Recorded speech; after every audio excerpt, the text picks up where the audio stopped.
Hello everyone, this is Jonathan Little for PokerNews.com. Today we have another hand from the $5,000 buy-in six-handed World Series of Poker event we've been going through over the last month and a half or so. Here we're playing a hand against Jack Salter, who's a very loose, aggressive player. Player in seat 2 opens, and then the loose, aggressive player in the cutoff, who is Jack Salter, he 3-bets to 9,200, and then I get ace-king offsuit in the small blind. If the initial raiser is tight and the cutoff re-raiser is tight, I actually don't hate folding here. And that may seem insanely nitty. But if we're against the range that's starting off pretty snug, like maybe 10 or 12% of hands, and then a 3-betting range that's maybe aces, kings, queens, jacks, and ace-king, well, we just want to get out of the way with our ace-king because we're not beating the 3-betting range, and the 3-betting range isn't folding. However, that's not what we're against. We're against presumably a competent player in seat 2, and I know Jack Salter likes to 3-bet a lot. He's a very loose, aggressive player. So we're definitely going to play this ace-king, and especially from out of position, you want to be 3-betting your best hands pretty much every time. So that's what we're going to do. We're going to 3-bet our best hands. And I'm also going to be 3-betting some bluffs here, because when the 3-better is 3-betting a lot of hands, you can certainly justify bluffing some portion of the time, and we'll do that.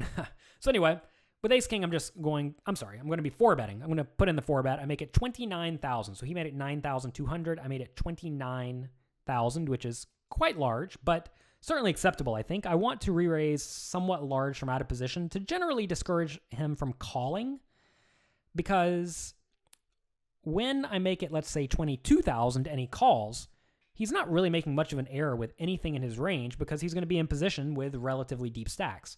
But by bloating the pot from out of position, now we're putting him in a scenario where he basically has to play for all of his money or call, and the pot will go up to about 60,000, and I'll only have 90,000 behind, so we're going to be nearly all in on a lot of boards, or we're going to be all in a lot of the time.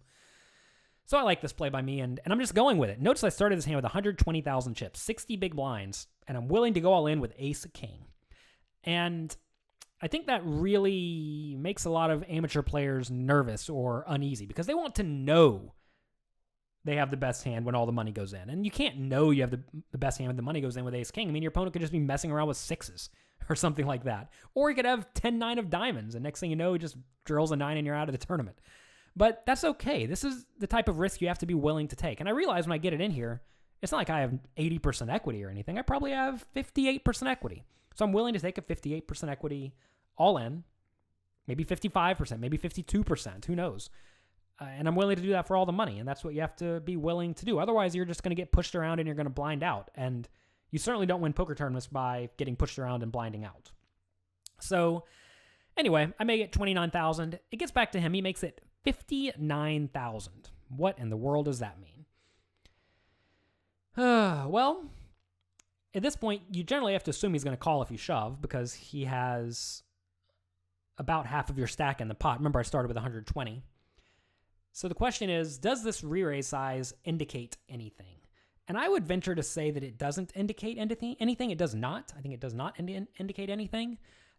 So I'm just going to stick with the plan and go all in, but I realize I'm getting called almost every time at this point. I mean, the only time I'm not going to get called is when he just has some total garbage like king 4 offsuit. And even then, it's like I don't care if he folds because that even has 20% equity or so against my hand. So we're going to put it in and run the race, and hopefully we win. But, he folds. Well, that's good. So this is not something you expect to happen too often. Whenever someone puts in about half of your stack, usually when they put in about 40% of your stack or more, they are very close to priced in to call with any 2 cards, or at least any 2 reasonable cards. I'm trying to think what he could even fold here. I mean, if he has something like ace-2, it's close, right? Like, because with ace-2, even then you have 3 outs, and 3 outs is something. Maybe he just had some really, really garbage hand, like, well, I guess I should make it clear. If you have something like 8-6 offsuit, you should probably be more inclined to call than if you have something like king 4 offsuit, because king 4 is going to be dominated a lot, even by my bluffs, and ace 4 is going to be dominated a lot, even by my bluffs, whereas 8-6 is very rarely going to be dominated. Of course, you're not loving it when I have a pair, but I mean, that's kind of the problem you get yourself in whenever you elect to 4-bet with total garbage. if he did have a hand like ace-jack that he decided to 4-bet, I think he probably just has to call it off because, I mean, he may not know this, but I'm definitely going with 10s and 9s in this spot as well. So he's flipping against those. And if you're flipping against very much of your opponent's range at all, you have to be willing to go with it. It's kind of interesting because people like Jack Salter get this image where they don't. It's interesting because either people are going to really get out of their line to try to exploit them because they're loose aggressive players, which I will sometimes. I mean, I just told you guys I'm 3-betting or 4-betting before the flop with some bluffs sometimes. Or they just completely stay out of their way. And as a loose aggressive player, you have to be able to have at least some awareness of whether or not your opponent's capable of messing around. And, this time I did have a good hand, but maybe I have a good hand in this spot every single time because I'm a scared player, right? I mean, I'm not saying I'm a scared player, but maybe if there's someone 4-betting here, maybe that player always has the nuts, in which case Salter can just fold everything. Or maybe this player, me, is being a maniac and is 4-betting all the time, in which case Salter can 5-bet and then just get a lot of free money. But whenever you're playing this very loose aggressive strategy in an exploitable manner, because clearly he had just total garbage here, right? And you should not be putting in that portion of your stack very often and then folding, or that portion of my stack and then folding too often.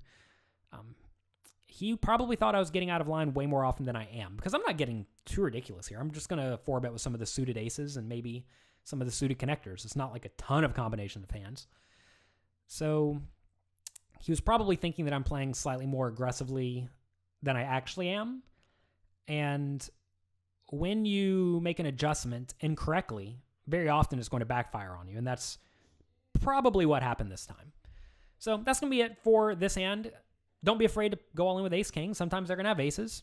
If he had aces, I certainly would have shown you that hand, and I would have said there's not a whole lot I can do about it, because in this scenario, I am getting it all in with the ace-king every single time in this scenario versus these players, and I think you should be too. Thank you very much for watching. This has been Jonathan Little for PokerNews.com.